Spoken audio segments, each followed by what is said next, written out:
Out of that stillness, mind newborn arose, and woke to truth once inexpressible, and forms appeared dumbly significant. A seeing thought, a self-revealing voice. He knew the source from which his spirit came. Movement was married to the immobile vast. He plunged his roots into the infinite. He based his life upon eternity.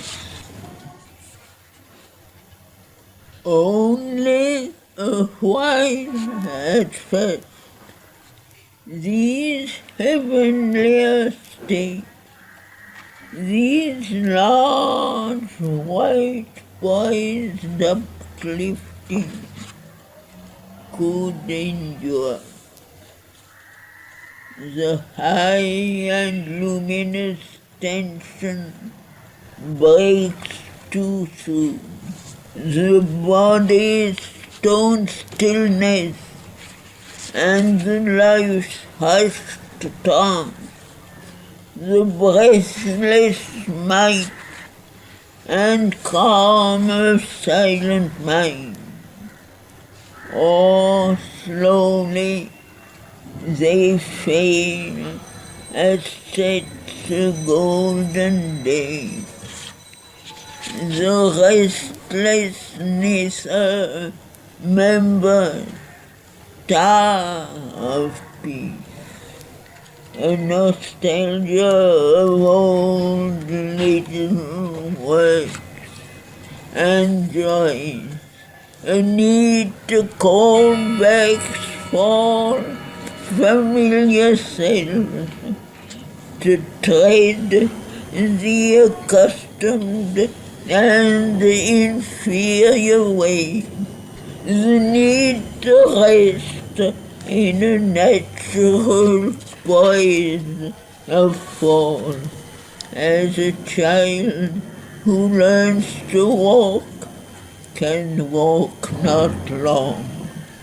Replace the Titan will forever to climb. On the hearth altar dim the sacred fire, an old pool of subconscious chords reduced. It draws the unwilling spirit from the heights, or dull gravitation drags us down to the blind, driven inertia of our base. This too, the supreme diplomat can use. He makes our fall a means for greater height. This is the great difficulty in the physical life. It's the strength of the old habits that pulls down the body to its old way. Then comes the struggle, and if the faith is sufficient, if the ardor for progress is there, then out of this fall we can rise to higher receptivity and better accomplishment. In fact, there is nothing in this experimental life that is not meant to push the whole creation towards the luminous, marvelous, divine end that is promised to our effort and to our faith. Never despair. Never lose courage.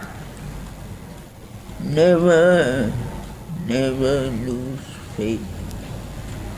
The grace is there and marvelously uses everything to reach as quick as possible the goal that is promised to our effort.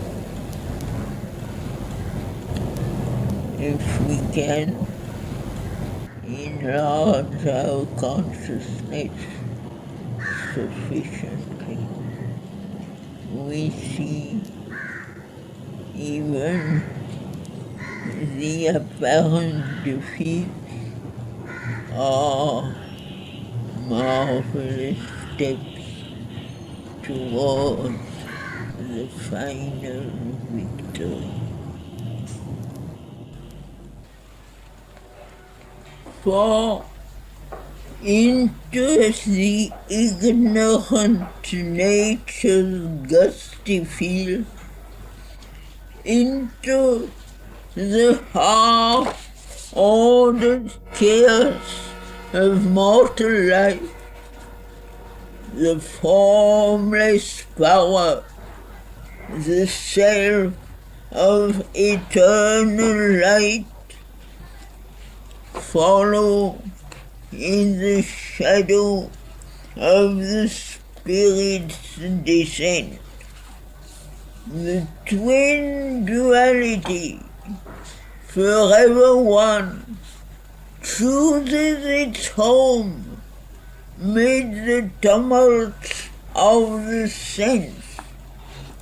He comes unseen into our darker parts, and curtained by the darkness does his work, a subtle and all-knowing guest and guide, till they too feel the need and will to change. All here must learn to obey a higher law. Our body cell must hold the immortal flame. Else would the spirit reach alone its source, leaving a half-saved world to its dubious fate. Nature would ever labor unredeemed.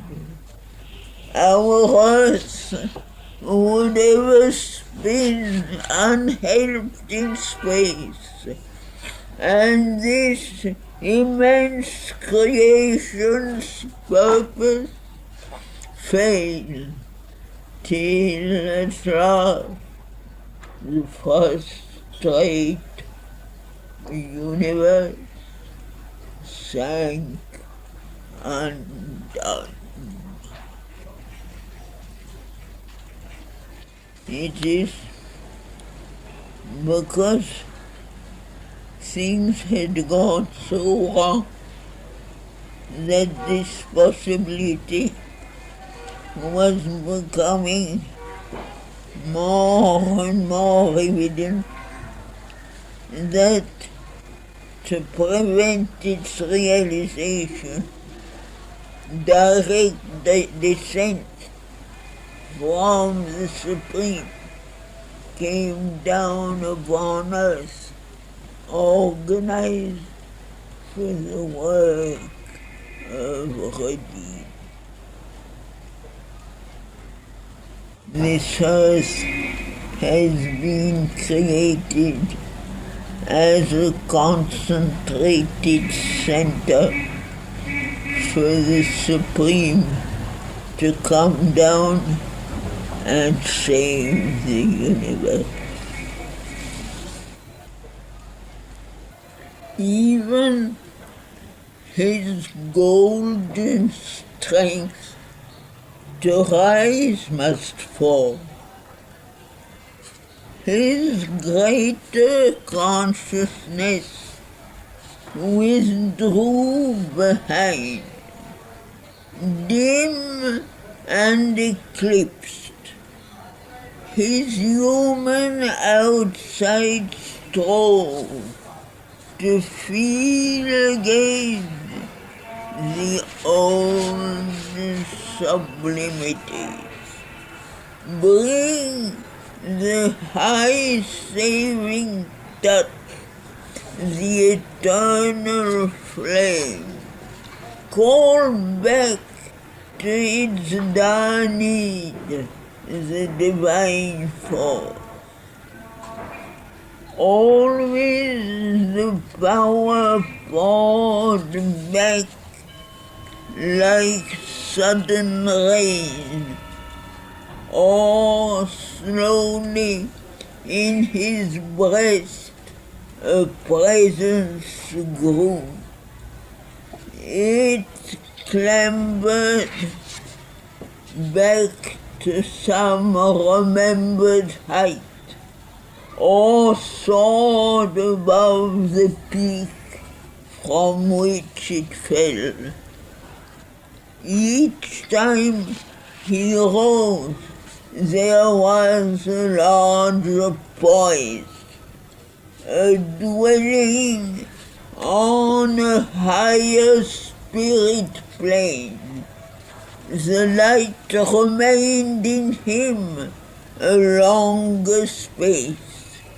In this oscillation between earth and heaven, in this ineffable communion climb, there grew in him, as grows a waxing moon, the glory of the integer of his soul, a union of the real with the unique, a gaze of the alone from every face, the presence of the eternal in the hours, widening the mortal mind's half look on things,